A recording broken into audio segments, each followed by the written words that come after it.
Hello, my name is Naomi, and today I'm going to talk to you about my perspective and reflection on the reading of this week. We're going to start by the first question. What are the main points of these readings? Okay, both articles discuss the emotional and psychological difficulties and areas of migration, but they each focus on different aspects. For example, in the article by Bugra, he introduced three powerful concepts that's the cultural abandonment, cultural shock, and cultural conflict. That was a cultural abandonment refers to the profound grief migrants experience when they leave behind their social structures, traditions, and his identity. And cultural shock is the feeling of disintegration and distress when adjusting to the new culture.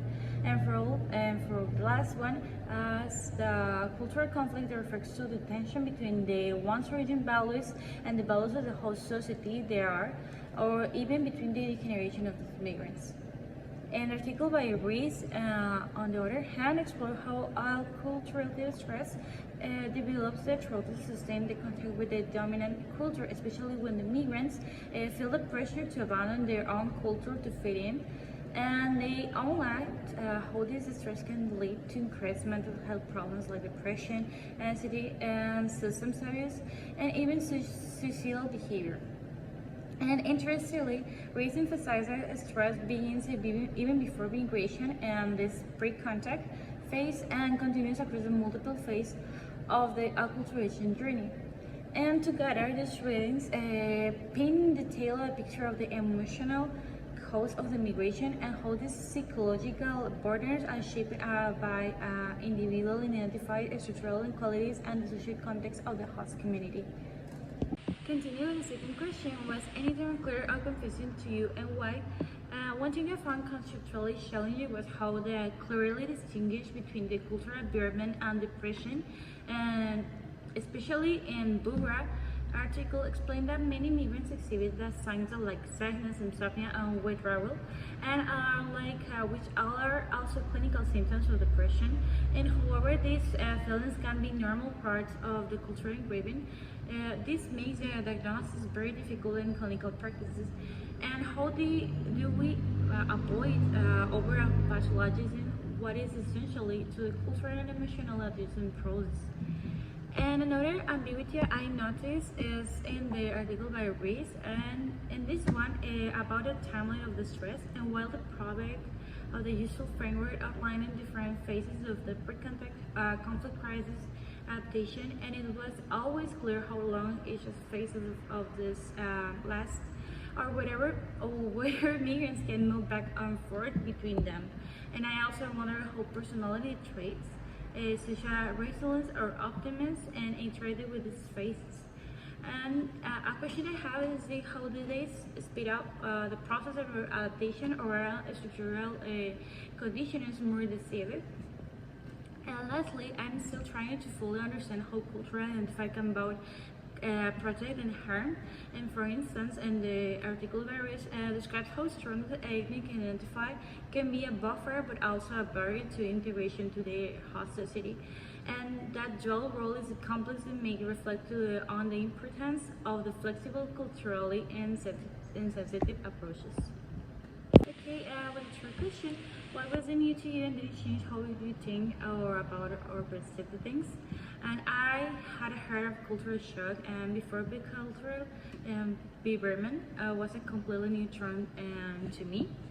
And I really changed how I view the emotional toll of migration. It made me realize that how for many migrants, migration is not just a psychological, but something like more that emotional rupture from their sense of the belonging, and especially for those who migrate under forced or unknown circumstances. And this grief can be profound and long-lasting.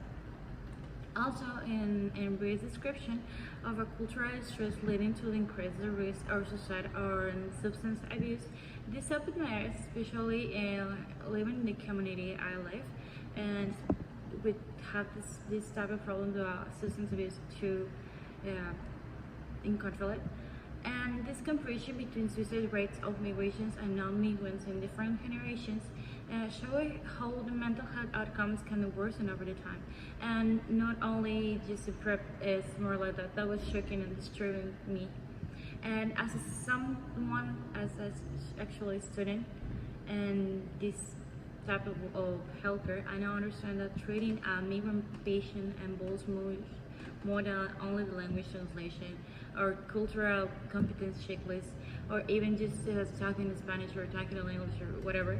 It requires understanding what was he's being lost and not just what needs to be treated. It's going to be some empathy and understanding the circumstances they come in. Continue with the first question. Was there anything you would like to explore in the further or learn more about and why? After reading these chapters, I like to explore how the mental health services can be better adapted to acknowledge cultural environment and cultural stress without mislabeling that as a pathology.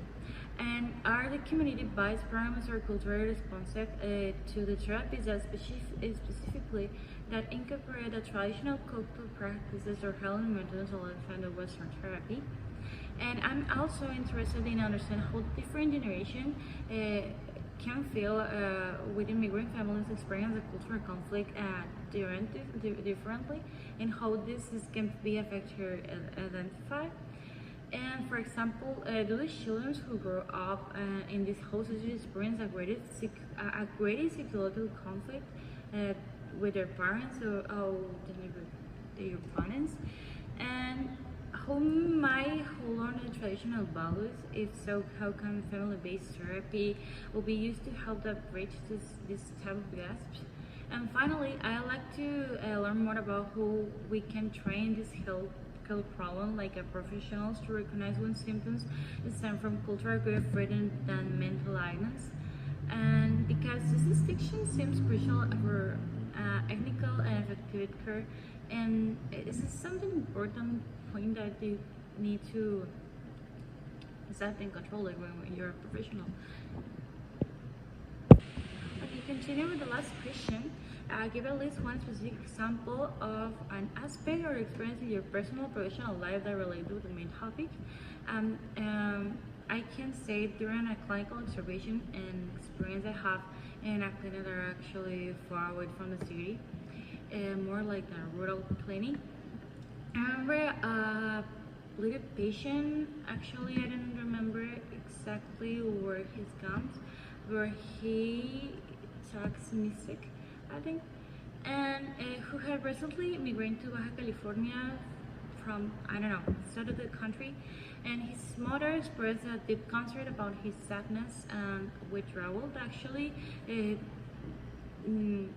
make me some like very noise because he actually a little boy, and she said he refused to eat and rarely spoke or have a little behavior like more sadly, and sometimes she said like actually listen and cried at the night.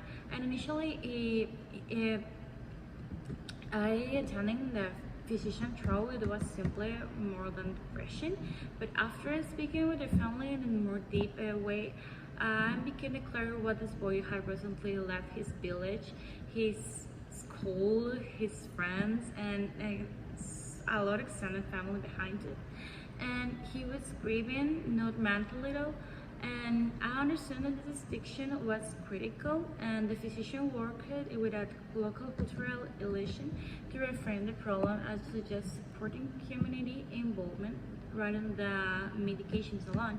And this experience made me realize how deeply embedded culture is in the emotional expression and the behavior to people, and especially among migrant children. That actually I'm completely surprising, and it also made me reflect on the importance of the language access and the cultural immunity and medicine.